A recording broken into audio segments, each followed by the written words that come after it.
Welcome everyone to Pro Bono Partnership of Ohio's Sustaining the Mission, Nonprofit Combinations, and Other Strategic Partnerships. I'm Barka Patel. I'm the Director of Education and Counsel here at PBPO. We're excited to get started today, but first I wanted to tell you a little bit more about PBPO and the work that we do.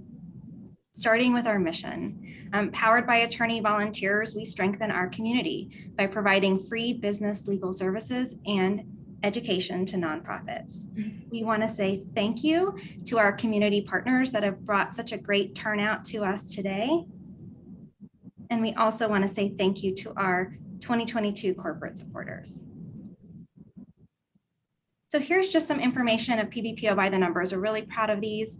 To date, we have over 800 volunteer attorneys that provide free legal assistance to over 280 local nonprofits in Cincinnati and Dayton on over 2,000 different legal matters. This has resulted in over $7.9 million worth of free legal services to our clients and over 125 workshops and educational offerings to nonprofit leaders in our community.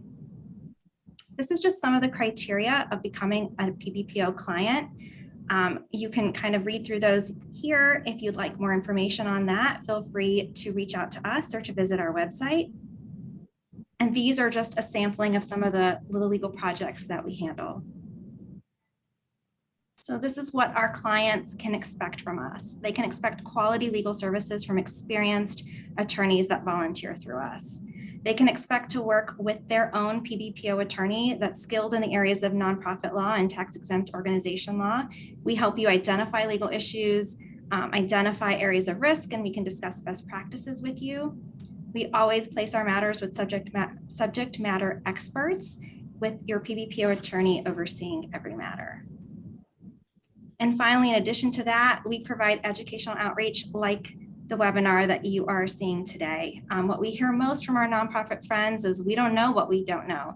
And we absolutely agree with that. So we work really hard to provide low cost or free in-person seminars or online webinars.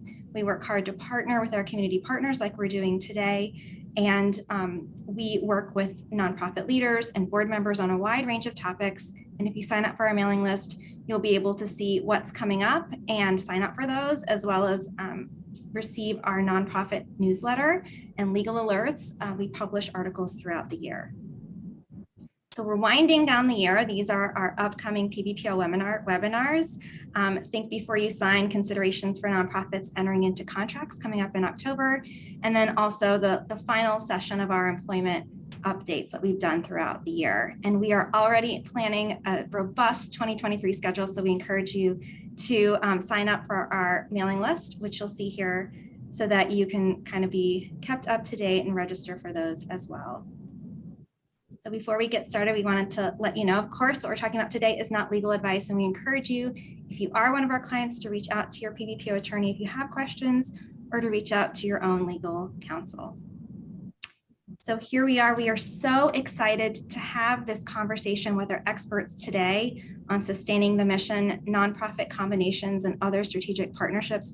This is such an important topic, and especially in recent years, nonprofits are facing increasingly complex and difficult decisions on what steps they might need to take to sustain their mission. Here at PBPO, our staff attorneys talk with clients a lot about whether a merger makes sense or a partnership or something in between. And we are thrilled to be able to continue that conversation today with our experts.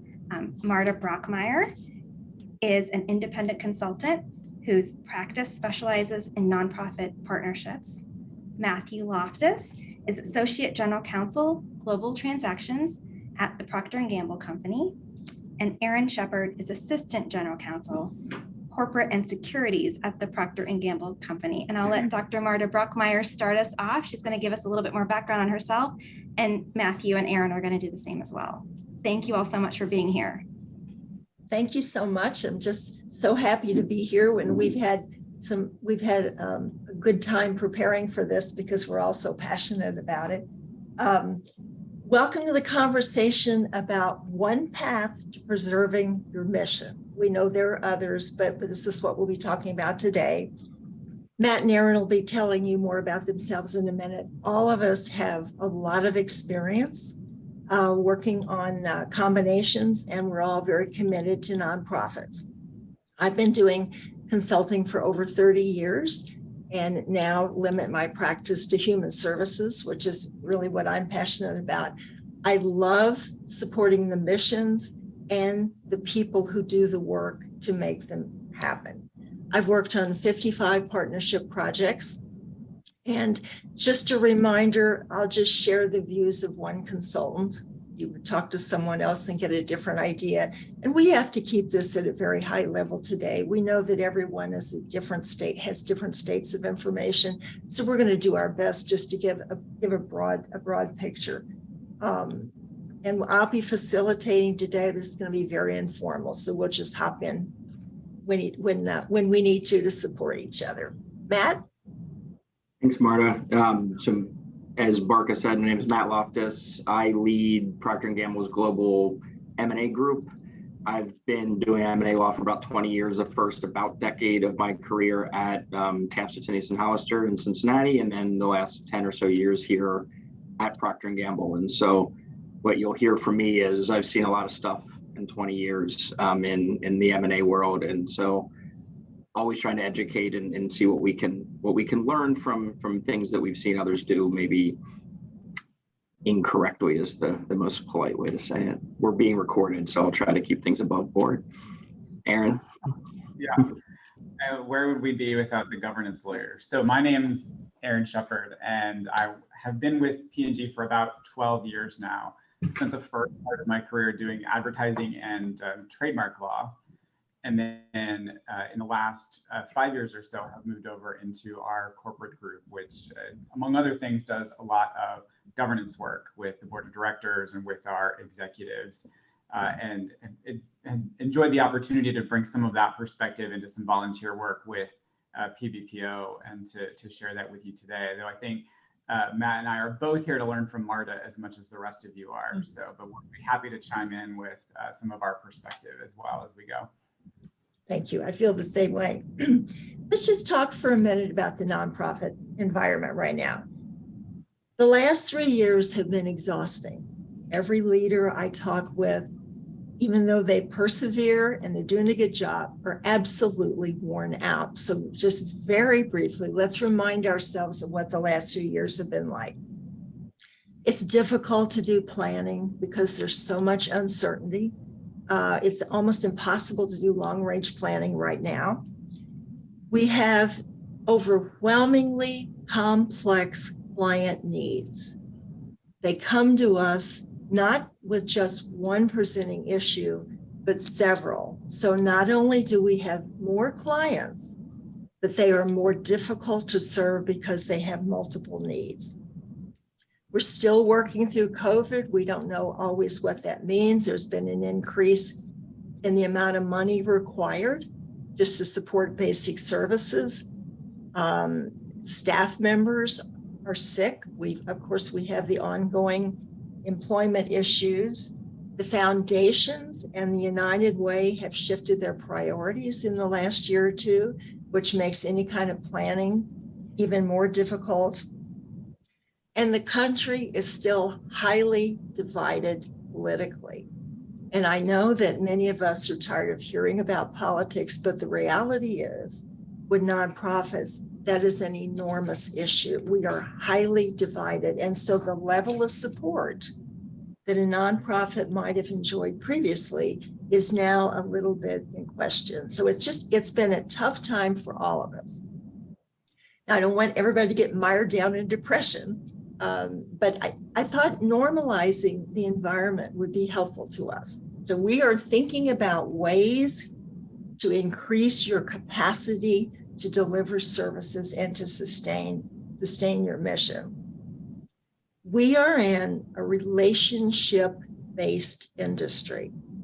So the three of us today are hoping to present some ideas that will allow you to maintain those relationships and to grow them. So let's talk for just a minute about the two main types of nonprofit growth, two fundamental ways that nonprofits can think about sustainability. The first one is organic growth.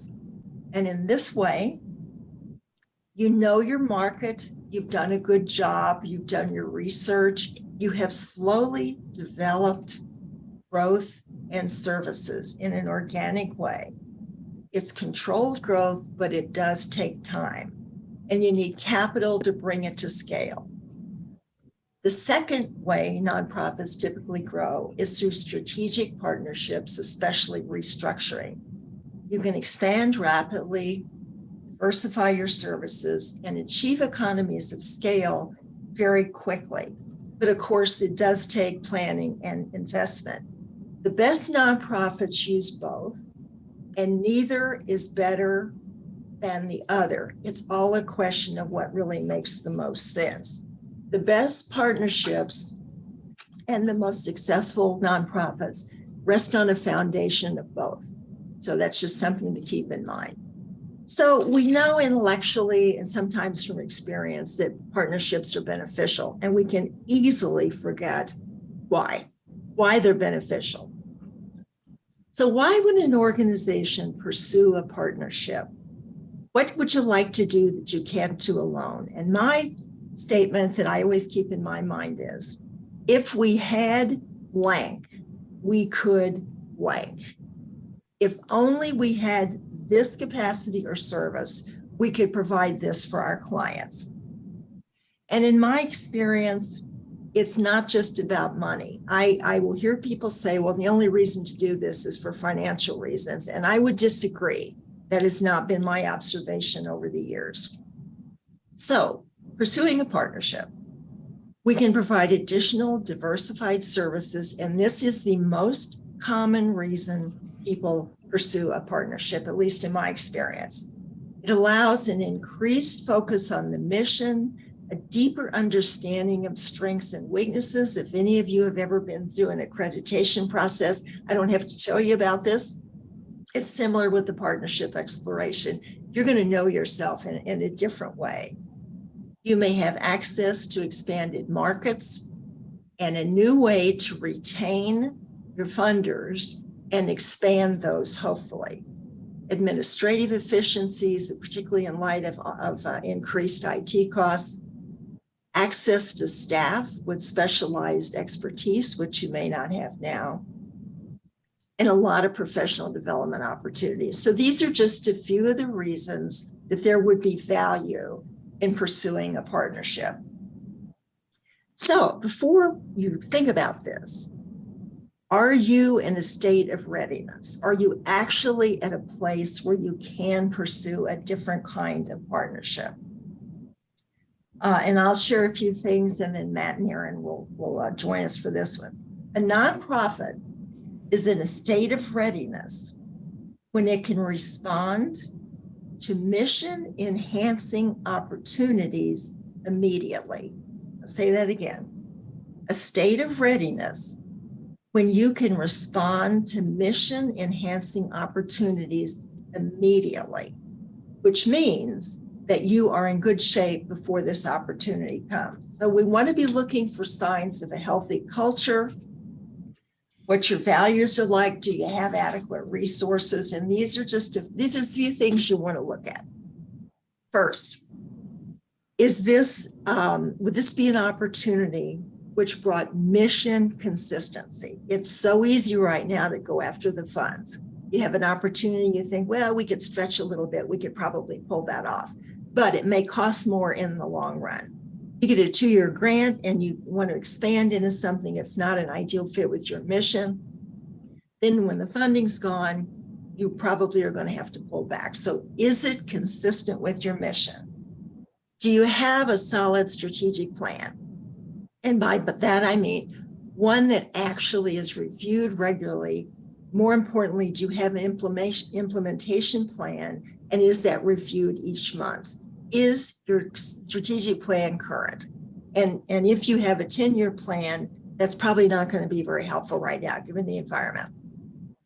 Do you have an engaged board with policies and procedures in place so that the board is functioning at a solid level? Do you have the right people and the right jobs? This is almost trite. We hear this so often, but periodically, that's something that needs to be reviewed. You may have somebody with great skills who's just not in the right position.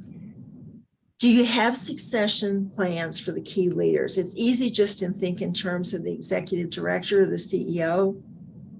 If you're a behavioral health organization, your chief clinical officer certainly needs one. In most organizations, your CFO may need one. You will know which positions in your nonprofit are critical, and there should be a succession plan for each person. And then finally, do you have a what I call a culture of wellness? Do you encourage staff and the leaders and the board members to take care of themselves, to grow? I can usually tell when I walk in, for the organizations that still can afford to have somebody at the reception desk, you can usually get a sense by the way you're greeted. And if I hear two people complaining about something, that's usually not a real good sign. So with all of these in place, or many of them, you're in a state of readiness to begin to pursue some kind of a partnership. So Matt and Aaron, what other kinds of things do you think would be important before an organization kicks in on this? Anything you want to add? Aaron, why don't you go first? Yeah, so two things jump to mind, Marta. The first is the number of times that you said the word mission in those remarks, and I think that's dead on in the sense that you really have to take a step back when you're thinking about this and remind yourself, what is our mission? What are we here to do, right? What are the needs that we see ourselves meeting and that we're meeting effectively? And how will this potential strategic partnership, this potential opportunity enhance that mission? Because it is very easy to see it begin to drift, especially as you said, if funding's tight, if there's other aspects of the work that we think, oh, this might be easier, it might be more helpful if we could go do this or go do that, but we really do have to run that through the lens of what is our mission, and then also make sure that you talked about organizational health. I mean, stepping back and assessing how ready is my board, right, to go through this process and to think through this with me. If you're kind of in the executive chair, right, and thinking about how do I bring them along? How do I make sure that they can do their job, their duty, right, that the directors have in assessing this opportunity? And a lot of that goes back to what you were saying. Do we actually have the time, the capacity, the funding to pull this off?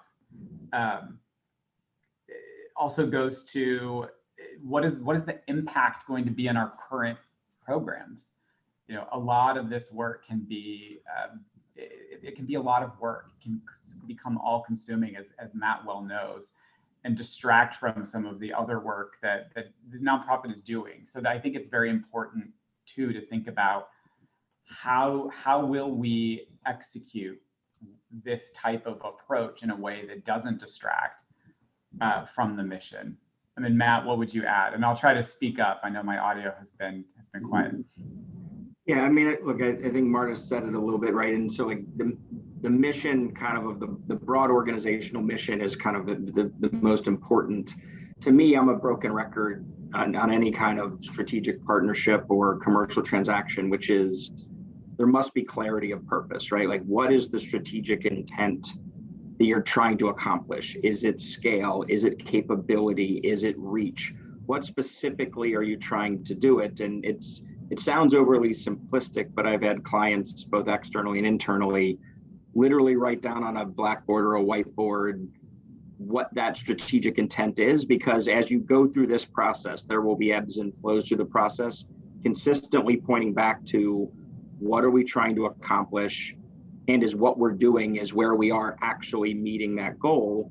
Because one can get into a deal, one can get into a partnership discussion, one can get into a transaction and lose sight of what they're trying to accomplish because they're in it. At that point, they're in it, and now success is completing it versus success is the strategic intent. And so I think clarity of purpose that is aligned amongst all of the key stakeholders is critical. And then communicating that strategic intent to the partner or the partners you have when you start to engage in those discussions. To me, that's the North Star, to use a colloquialism, the kind of the North Star of the project, which is this is what is driving what we're doing. And as Marta said, usually chasing dollars is the first sign that you probably should be doing something different. Okay, thanks. And I never get tired of hearing you say it, by the way, so keep it up. Okay. All right, I'm going to talk for just a minute about the three broad categories of partnerships. And Matt and Aaron are going to talk in more detail about what this all means legally, but just big picture from the non-attorney here. Partnerships occur along a continuum, and they go all the way from cooperation through full corporate integration. There are many stops along the way. None of those is better or worse than the other. What matters is what fits your situation and that you make that choice with intention. That's really what's important. So three broad categories. The first is collaboration, and this is the coordinated action on something. It could be fundraising, it could be some joint activity that you're doing with another organization, collaborative learning community, for example. But there's no long-term commitment or formal agreement. Then moving up the continuum a bit, it's an alliance, which is more formal and structured. And that could involve doing something together, sharing back office activities, some administrative or programmatic sharing, or it might be about improving something in the field so that you're making a social impact. This occurs occasionally statewide. Groups within one particular content area will work together. In both cases, decision-making is shared, but the organizations remain separate. There is no change in the corporate structure. They're working together, they're making decisions together, but that's it. It doesn't go further up. Then the third one is strategic restructuring. And this is a structural change or the creation of a new entity. And of course, Aaron and Matt are going to talk about this. Again, what I mainly want you to remember is it just has to be intentional. And as you start thinking about all of these, so we'll turn this over to the two attorneys at this point. Yeah, and I think we're going to talk mostly about kind of what I would call the last one, the marriage kind of option of the different strategic items. What I would tell you before we get into those specifics, however, is a lot of people run to the most complex, the most involved, the most permanent of those solutions. So some form of merger acquisition, because it's the easiest thing that rolls off the tongue. And so to me, a lot of times, no different, to carry my analogy completely out the window, no different than it's not best to get married on the first date. It's probably a good idea to start a little bit more informally, to start with a collaboration, maybe even an alliance. And so to me, my primary focus as we think about this is, again, returning to strategy, which is what are we trying to accomplish in the short, medium, and long term through this type of partnership? And that will then tell you really the best structure to accomplish it, right? I always say, focus on the what and the why. The lawyers and your advisors can help you determine the how, like what is the best way to structure that, whether it's from a corporate standpoint, a legal standpoint, a tax standpoint to maintain kind of nonprofit status and what have you. So really, if you focus on what are we trying to accomplish and you have the right advisors around you, you'll find yourself in the right part of that continuum of what you're trying to collaborate with. Because the one thing you can't do, or the one thing you can't do easily once you combine two entities into one, is very easily pull them back apart, right? And so what I would say is, so for example, kind of to kind of answer one of the questions coming in the chat, to give an example is, I mean, a combination or a merger is literally taking two entities, both say two entities in health and human services that are focused on a particular mission, and combining those two entities. So what once was two boards 2 executive directors, 2 staffs now becomes 1 board, 1 executive director, 1 staff in 1 location, or maybe multiple locations, but all under 1 set of funding, all under 1 item, versus those 2 separate entities collaborating on a particular outcome. So we're going to put on an event together. We're going to we're going to kind of co-apply for a grant in order to split that for a particular mission.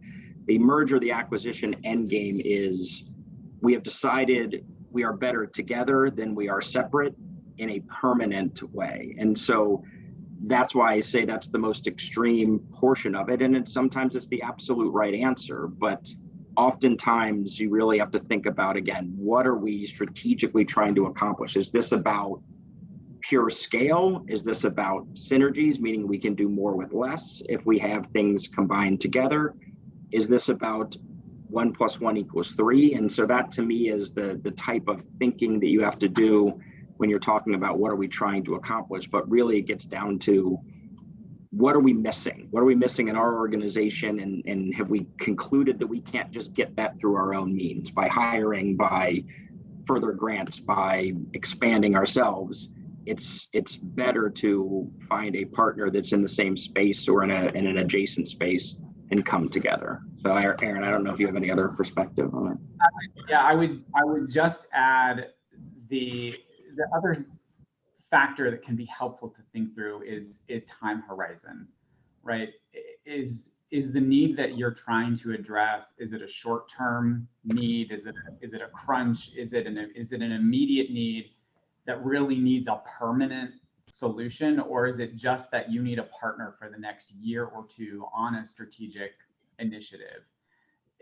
Not, as Matt said, not everything warrants going out and saying, let's permanently combine our organizations and, both cease to exist otherwise. Making sure that you've thought through that piece, that time horizon piece, it can help you figure out what is the right approach here, but also design in some ways an exit strategy. Because even in some of these more informal, right, on that other end of the spectrum, I don't know, we don't like to think about things ending, especially ending in a bad way. But we should kind of be eyes open to the fact that there may come a day where we need to unwind the partnership, where we no longer are aligned on the mission, or we've achieved the goal that we set out to accomplish together, and it's time to go our separate ways. So thinking about, even on the informal side, what's the goal that you're trying to reach, right? What is the success criteria? How will you know when the partnership has been successful? And then what's the exit strategy? And again, if it's a more formal combination, then there is no exit strategy. You're married. Congratulations. You've ceased to exist as separate entities, or one entity has ceased to exist. But in some of these other approaches, do think about that. What's the exit strategy and what's the timeline? And it may push you to something lesser than these more permanent solutions. Yeah, and to answer a couple of things that popped up in the chat, I mean, they kind of relate to this topic. Number one, there's a lot of commercial relationships that probably don't rise to the level of a partnership or a collaboration, right? And so providing people space in the facility you have is a commercial relationship, but it's really just, it's separate and apart. It's not mission driven. I would say what we are talking about today is 1 or more, like 2 or more nonprofits coming together to further the kind of broad-based mission that the nonprofits have, right? And so it's working together on programming that relate to what are we trying to accomplish as a nonprofit. And so if we're a local food bank and there's another local nonprofit that's also related to kind of poverty and food insecurity, it's those 2 entities coming together. And it might be simply we're going to put on an event together to kind of help spread the mission, to help advance the goals of our different organizations. Or it might be these 2 organizations have complementary skills, and together they might be able to do more than they can do independent. And so as you go down along that continuum, It might be as much as we're going to partner, and I, the larger food bank, the larger organization, are going to provide money to enable you to put on more programming. That's kind of a temporary short to midterm commercial partnership, versus it makes more sense for us to be part of one entity, and essentially the food bank would acquire or kind of merge with the smaller entity, and then they would work under one umbrella as one company, as Aaron said, going forward. And so that's how you think about it. We could talk, as Marta said, we could talk for hours and hours and hours about hundreds of different opportunities you could have to further the nonprofit's goals and the nonprofit's reason for being. The focus here that we'll kind of accomplish over the remaining time is focused on kind of really larger mission-driven or purpose-driven kind of commercial transactions. Yeah. And if I could just make one comment on terminology, I use the term partnership because it is the broad umbrella term. The word merger is used generically among many, many people, but the reality is it has a specific legal definition. And so I prefer partnership because it is broad. So that question came up, I think. I just wanted to say that. All right. Aaron, were you going to talk a little more about the various structures? No, I don't think we need to get into more detail on those. I would just acknowledge there's a lot of really good questions in the chat that I know we won't be able to get through in all the detail, but there are some other resources available, and we'll try to touch on that as well. I would just say the more significant the investment of time and resources, the more closely you really do need to think about mission, right? Renting out space is not a strategic, mission-driven necessarily consideration. Investing 40% of your funds toward a new project or initiative really needs to line up with what are you there to do as an organization. So I would think about it that way a little bit too. But I do think in the interest of time, looking at, well, how do you choose who to partner with? I think moving forward that would be smarter. Matt, you have any objections to that? No. So you have your, you've decided you need to pursue a partnership, or one has come to you. But what are your criteria for making that decision? What would make you an attractive partner? What would make someone else attractive? And again, it depends on the complexity of the partnership that you are considering. But ideally, your board has had this conversation at a theoretical level first. I always encourage clients to have a discussion at the board level about criteria for pursuing partnerships. And this may take 1 or 2 board meetings, certainly, before you have an opportunity land at your doorstep, or before you seek one. What exactly are you looking for? And just a reminder, we definitely need the business and the sound legal practices to support this work. But a nonprofit partnership is not a business transaction. We need them, and we need them. They rest on that. It is a combination of cultures, histories, and traditions to support a merger. So we need to kind of keep that in mind. So the board sets the criteria, and probably we're going to be looking at things like this. Are the missions compatible? Does geography matter? Do they have to be in Hamilton County? Can they be throughout Ohio? Can they be national? What geographical issues are desired, and are there constraints? Must you stay within a geographic area? What's the financial health of your organization and the other one? And you're not really going to know that for sure until you go through due diligence, but based on anything you can learn, what is the financial health of the other organization? Do they provide complementary services, which is important? The funders and donors, can you get a sense of what people think about their reputation, what their funding is? Which of the foundations and donors support these organizations? And then there are certain factors that, of course, would depend on the individual organization. Should they be faith-based? Should they be aligned with some values that your organization has? Those are really important, and though at that point they become a little bit more personal. Now, what's interesting to have this same conversation with your leadership team to see if the leadership team list lines up with the board's criteria, and hopefully they will, and that can be really, really helpful. But you just want to get a quick sense of, what exactly are we looking for? So you have your criteria, and then we need to get down to selecting a potential partner. So many of these projects start on the golf course. A board member in one organization is playing golf with the board member of another organization, and they realize they're dealing with the same issues and desires. Now, at a practical level, probably the executive director or the CEO is going to be the person who is most able to know what is going on and who might be looking.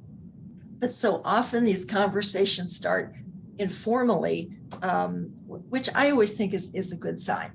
But the group energy makes a big difference for brainstorming. So you have your criteria, then you want to make a list of potential organizations. And I suggest that the board does this in a very freewheeling kind of way. Just kind of start thinking about who might be a good fit. Sometimes it's not so obvious.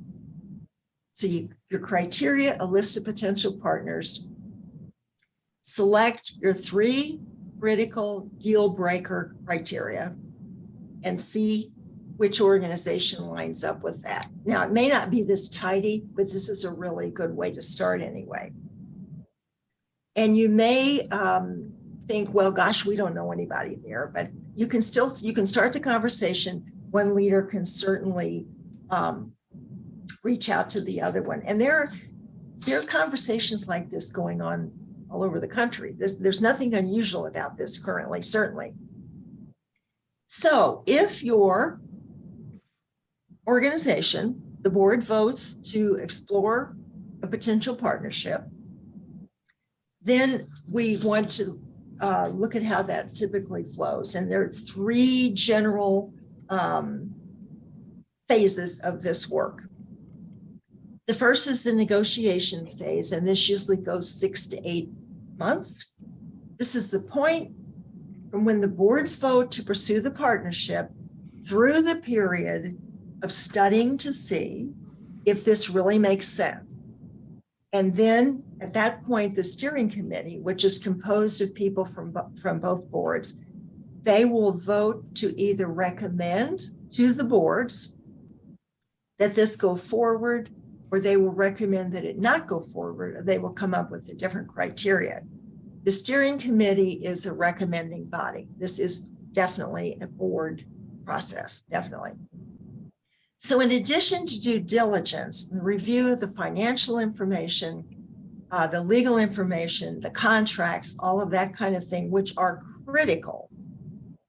What's easy to forget is the other half of this that is equally important has to do with culture. What are the traditions? What are your expectations? How's the staff treated? What kind of evaluation system do you use? A good solid grasp on how people work at both organizations. So after the boards vote, if they vote to approve a combination, and again, the steering committee decides what it wants, the attorneys help with the structure, and that's where they are, of course, essential. That usually the board representatives talk about what they want, and the attorneys help make that happen. They make it happen. So the second phase is called implementation, and this is mainly the work of the attorneys. The actual legal steps required to move this combination forward, communication with the Secretary of State, the merger agreement, all the various entities that require some formal notice. In some cases, large federal grants have a very different kind of communication that's required, and typically the attorneys take care of those. Now, in theory, this chapter, this phase is shorter. And I'm not going to say it happens in 2 weeks because Matt and Aaron know that it doesn't. But compared to the negotiation phase, it's shorter. Then the third phase in the process is integration. And this is the full combination of all programmatic and administrative functions. This is when the two organizations come together at the business level, at the financial level, and at the people level, and creating a new culture. Integration usually takes about 18 months. And what I've observed is it takes 3 years for the cultures to combine at a minimum. Now, worst case, sometimes they don't combine. That's a whole nother workshop. And I don't want to take my head to that space because I've been there 3 years. Let's think in terms of 3 years. So Aaron and Matt, if you want to talk a little bit more about the due diligence process, I just gave an overview on that. Yeah, I mean, one thing that I would mention is that in the first phase, which negotiation is kind of phase one, there's a bunch of sub phases that you'll go through, and we're not going to belabor the point, but that's the phase of the 3 phases in which you're still determining whether or not this is going to go forward, right? And so you've yet to combine, you've yet to get an implementation or integration when you've already made that decision. When you're in that kind of first phase, you don't yet know where you're going to go forward. And there was a great point in the chat, which is this can be the most disruptive phase because rumors exist. People are worried about a combination of 2 entities could mean, well, somebody over at the other organization does my job, and is there going to be a space for me? And so to me, the primary thing that I would harp on here is confidentiality, which is keep your tent, in P&G we call it the tent, but like keep your kind of circle of influence very, very small on this. Like it will grow as you go forward in the transaction because it's inevitable, both because of people talk and because of the reality of need for information. But as you matriculate through the early stages of the process, really keep things on a need to know basis, because it's more likely than not that an exploration will not lead to phase 2 and phase 3. It will not lead to a finalized transaction or an integrated set of entities. It might be something that sounds good early on, and then as you dig into the details, you realize it's just not the right fit. And so I would make sure that you keep things very tight, and then broadly keep the organizations running kind of in the ordinary course. So I keep fulfilling and being focused on what you're supposed to be doing on a day-to-day basis. This transaction may really explode your mission, may really give you an opportunity to help more people with more resources. But until then, because as Marta said, if you add up all those different timelines, this is not a short process. And so you need to keep your eyes on the ball for what is your day-to-day job versus this is a separate part of what you're doing. And so to me, that's the primary thing. And then the other piece is, Marta mentioned due diligence.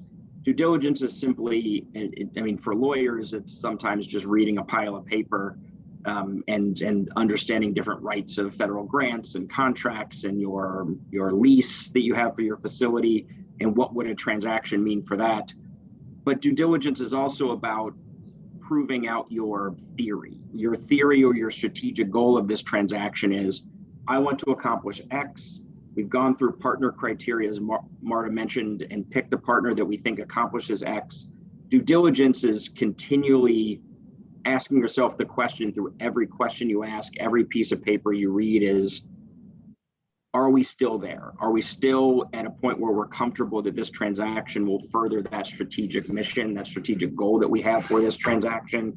And if you ever start to waver on that, press pause and have that conversation. So to me, it's really about learning and through this process, getting information, asking the right questions, but doing so in as limited of a human being way as you can, like, just because you just don't know where this is going to land at that point. And that's where I mean, you may have a nonprofit culture that is very informal, but this is an area where taking the opportunity to protect yourself and your organization with a few formalities can be important, because if you're truly doing the kind of due diligence that enables the board to make an informed decision, you're going to be opening up your books to another organization. You're going to be looking at donor lists and strategies. You're looking at salary, and you're looking at the organization to try to determine if it's the right fit.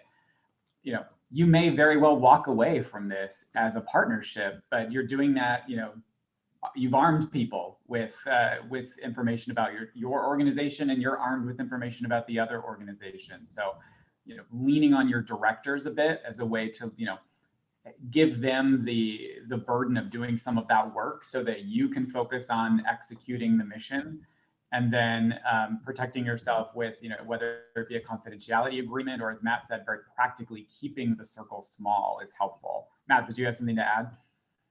No, I just hit the wrong button. I did not intend to raise my hand. I thought maybe you violently disagreed with the point, so I wanted to... No.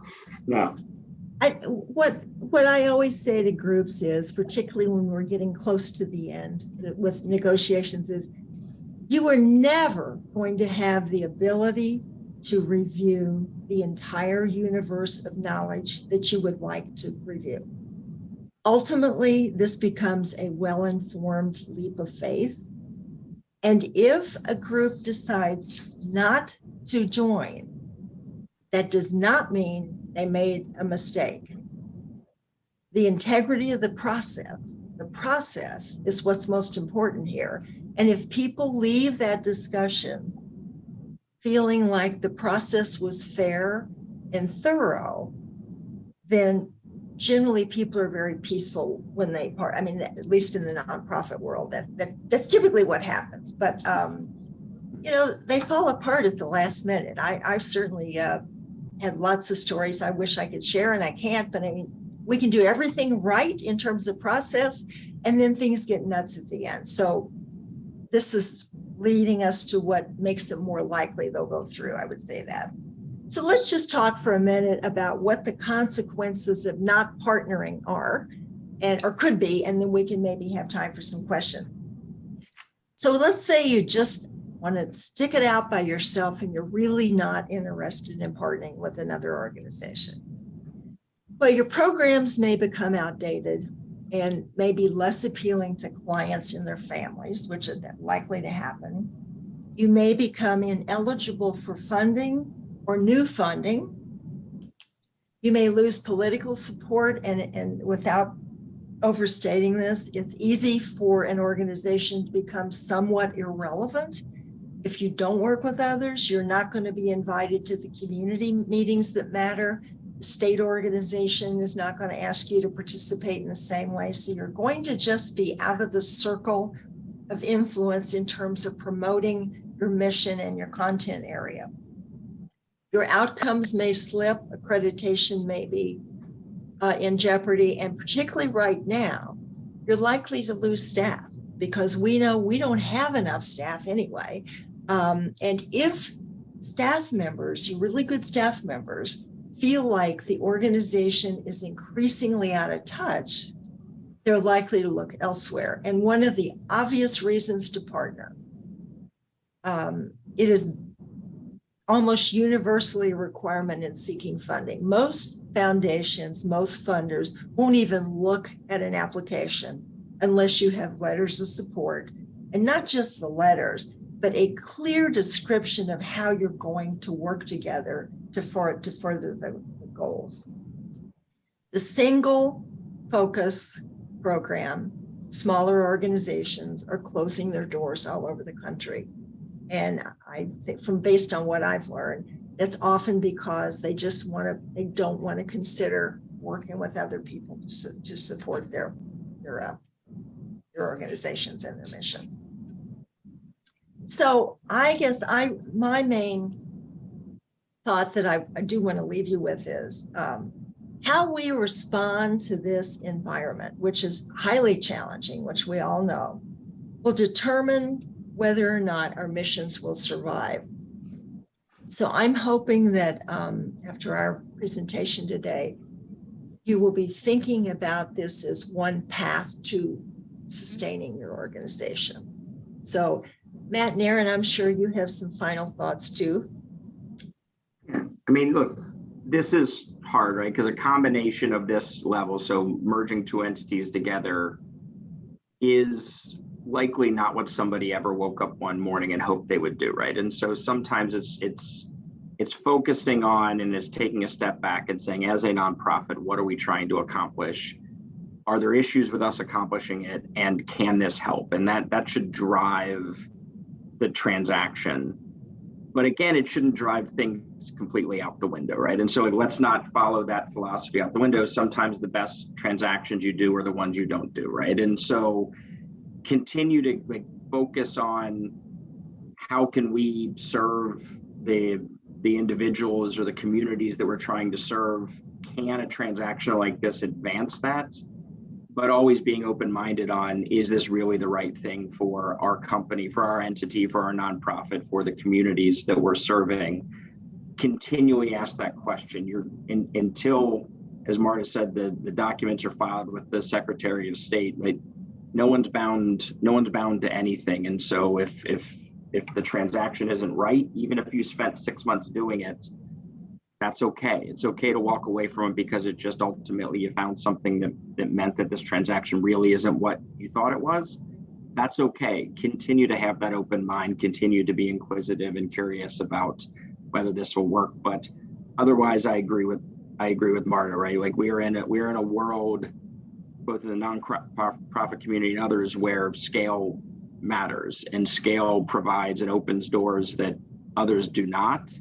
And being humble enough to say that might be a necessary part of it is the kind of the first step in figuring out whether this is the right type of strategy for your nonprofit. Yeah, and to echo that point, I mean, have that mindset of flexibility throughout the process. We can very quickly get wedded to a particular structure or a particular solution and think that all of this work must be in service of reaching that structure, right? We've got this new idea and we have to create a new nonprofit to address that issue. It may be, as you go through the diligence process, as you kind of lay this out with your board, that it just feels like a monumental task and one that you decide that your organization is not really equipped for right now. And so that's where it's okay to step back and say, some of those other areas or types of partnership that we didn't get deeply into, like a strategic alliance or just high level collaboration, may be where you should start as a beginning, right? But I think if you are feeling and sensing a need, it's probably for a reason. And so just kind of walking away from that idea of any kind of partnership, any kind of collaboration is probably not the right answer. There's probably something there. And again, lean on, if you're in the management leadership side, lean on your directors, seek their counsel on, what they're hearing and what they're thinking throughout this type of process, because they may have some connections, some creativity, some ideas that really can yield help in this space. Okay. Well, that it for us, I think. Yeah, we've got minutes if there are any kind of final questions that people have or would want us to address. I know, Marta, there was one question earlier. You had mentioned 3 levels. You were talking about business, people, and then a third fill in the blank that this person was just curious if you could remind us those 3 levels. Well, I'm not sure which 3 they were. I'm in this. Sorry, I didn't flag it earlier, but perhaps this person can clarify which they were referencing. Was it the 3 levels of partnership, maybe, that I was talking about? I think it was a little later than that, but it might have been selection of partner criteria, looking at their business. Or their this may be it. What I said was, when the board has created its criteria and you have your list of potential organizations, pick your top 3 criteria, your deal breakers, truly, and see which of those line up with the organizations that are on your list. And that will help you clarify which conversations to start. I hope that was it. If not, we're recording this. Okay, great. Okay. and I would say a plug for PBPO for folks. They really do provide some great help. If you're just even at the early stages and thinking, what do we do here? What are the options that we have? This is what we're thinking about.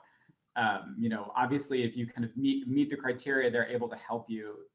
It's not too early, right, to reach out, because you may find it's more difficult the further down the road you are, in this process. If you then say, oh, maybe we should get some advice on this, to then unwind something that may need to be unwound a bit. So start early engaging some of those advisors, because it can really be helpful. And when I'm in the negotiation phase, which is where I do much of my work, I like to have attorneys on the steering committee, and I always recommend talk to the attorneys before you get to the point you need them. So, I mean, they should be part of that process throughout anyway. So, well, this has just been a wonderful time to share with all of you out there that we can't see. And Aaron and Matt have been absolutely wonderful partners. Speaking of partnerships for this. And thanks to all of you at Pro Bono for allowing us to do this. Thank you, Marta, Aaron, and Matt. We really appreciate your expertise and your time with us today. I know a lot of preparation went into this, and we are just so thankful to have your expertise and support. And it's been a great conversation. Thank you. Thanks a lot. Bye-bye. Thank you all for attending. Take care.